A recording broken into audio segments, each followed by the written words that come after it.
John, the spaghetti is the star this morning. I'm so excited. Today is National Spaghetti Day, and joining us in studio to make a fabulous pasta dish is Gil Evans from Pasta Fina in Toledo. Gil, good morning. Good morning. Good morning. Thank you again for stopping by, and welcome back. We love having you on, and you are getting the pan all nice and ready.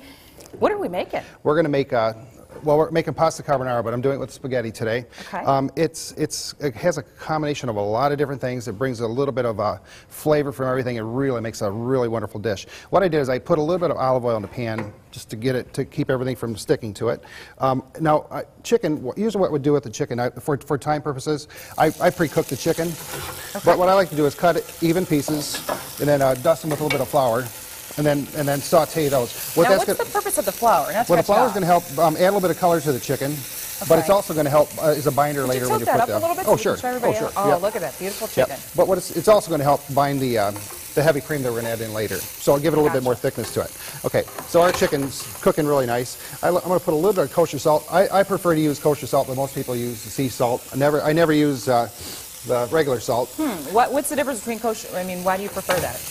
Well, the preference to me, honestly, it doesn't have that much really heavy salty flavor to it, and it adds a very subtle enhancement to like meats and things like that. Gotcha. Okay, now with carbonara, I do a lot different than the traditional carbonara. What I'm doing is I'm going to add some sweet red onion to it. Ooh, love onions. Oh, me too. Me too. Especially the red ones. They do have a different flavor from the traditional. They do. Whether it's white or yellow onions, those are so much better. Got to have garlic. Not too much garlic in this one because you want it to be a mild flavor. Now with this, I'm going to put a little bit of hot ham in it. It's capicola ham. It's a little mild, spicy ham. Say that again? Capicola. Capicola ham. Where do you get capicola ham from? Well, I get it from Tony Soprano. He has it in his oven. That's the one he eats the gabagool in the morning. He's always going to the refrigerator grabbing some gabagool.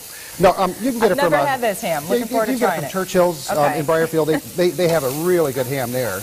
Nice. But you want to let that just brown up just a tiny bit. See, the chicken's turning nice and caramelized there, beautiful brown color. Can we lift that up one more time? Oh, sure. You got all those great colors in there. Oh, looks delicious. See, I'm short, so I got to keep the pan low. Okay. Well, I'm with you. Now what I'm going to do is I'm going to add a little bit of peas. These are just frozen peas. You can get fresh peas. I know there's some places in town that sell the fresh peas, but you just want to add a little bit of peas in there. I'm going to shake that up a little bit. Now, this is the traditional way of making it, but if you want to make it at home, can folks, if they don't necessarily like peas, can they add their own vegetables? They do not have to put those in. Okay. Actually, at the restaurant, we don't use peas in ours. Why is that? A lot of people don't because I save them for my salad for lunch. Oh, now, nice. I use peas for a couple things at the restaurant, but not really for this. Okay. Again, we try not to be traditional. Same with the ham. If you don't like spicy ham, you can use the regular ham, or you can use bacon as well too. Bacon works really nice. Pancetta, the Italian bacon, is really nice too with this. Okay. A little bit more pasta. Now, Gil, I got to ask you, you're adding the pasta to this very hot pan, and you're letting all the flavors marinate. A lot of people tend to, at least I'll speak for myself, you boil the spaghetti, and then you have this separate. But mixing it all in actually helps to bring out the flavor. Exactly. It permeates the pasta.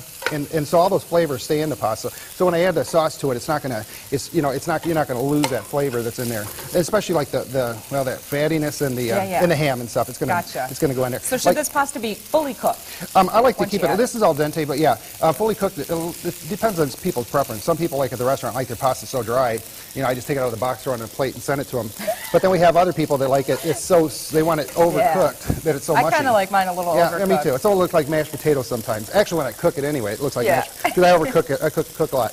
Okay, now I cheated. What I did is I took my heavy cream instead of flouring the chicken. I baked the chicken, and then what I did is I thickened up the heavy cream with a little bit of butter and a little bit of butter and flour. So this is thicker than the normal. I'm gonna bring it over here. Now this is what's going to make this dish all come together. Yes, it is. It's this cream. Yep. And then really, once you add the step, you're pretty much done. Yeah. Let everything that's so nice about this. It's so easy, so colorful, and it is so good. Smells so this good. is one of our biggest sellers at the restaurant. Okay. Now, typically something like this, you want to incorporate some raw eggs into it. You said raw eggs? Yeah. I basically right now, once this is starting to heat up a little bit more, it's cooled down a little bit. But what you usually do is you incorporate egg, kind of stir it in a little bit so it works into it. But I didn't do that today because when I go home, I'm going to have a breakfast sandwich. So you guys don't get your eggs. You don't get breakfast. the eggs. Yeah, exactly. We'll pass on the eggs anyway. I think this will do us good. Yes. So we'll plate this. Here you go. Oop, Get away from the hot flame there. Okay. And that just looks incredibly delicious. And today is, again, National Spaghetti Day. Yes. And you guys are located in Toledo for folks who want to stop by and celebrate. Yes. National Spaghetti Day should seriously be like every single day. Well, it's like 3 days a week in my household.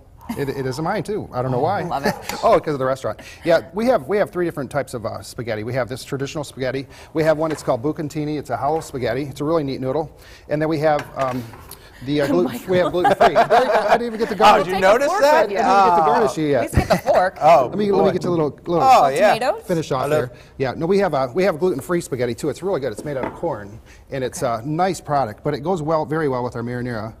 And we have about 8 different sauces that are gluten-free as well at Pasta Fina. Nice. Okay, and again, Pasta Fina, you guys are located in Toledo? Yes, on the corner of Heatherdowns and Perrysburg Holland Road. I finally got that right this time. Hey, we want everyone to come. PastaFina.net is our website, Pasta Fina. We also have Facebook, Pasta Fina as well. All right, Gil Evans, again, thank you so much. You're helping us celebrate National Spaghetti Day. Michael, here you go. Dive in. John, I guess I brought 3 forks. Gil, we're sharing amazing. plates, John. John, you can share with me, buddy. We got 2 It's all right. Come on in. All right, we have to take a quick break. We will be So right good. back with more after this.